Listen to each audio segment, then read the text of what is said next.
Miracle of Nature Banana Peel. Laking kapaki-pakinabang ang dala ng balat ng saging. Kunin lang natin yung nakadikit mismo sa balat nito at gamit lang ang kutsara. At step by step, papakita ko po kung paano ko rin ito kinuha dito mismo sa balat ng saging. The antioxidant in banana peels may help protect the skin from premature aging and wrinkle na nagbibigay moisturize, brighten sa balat at smoother at higit sa lahat, nagre-reduce na rin ito ng appearance of wrinkles at fine lines at tumutulong sa pagka-acne at dala ng dark spot. At heto nga po ang aking nakuha, mga 1 tablespoon na rin po ito.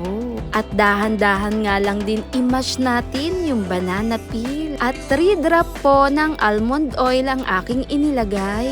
Dito nga po sa kombinasyon ng banana peel at almond oil, maganda ito sa ating mga balat na nag-i-improve ng skin tone. Sa balat ng saging, huwag itatapon. Maraming nutrients ang dala para sa balat. Imas lamang ito.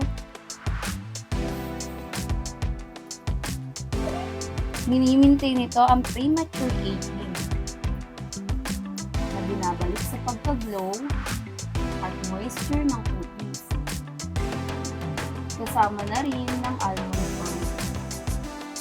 Malambot, makinis sa ating balat. 15 to 20 minutes babad mo ito. Pagkatapos, pwede nang banawan kahit araw-araw man itong gamitin.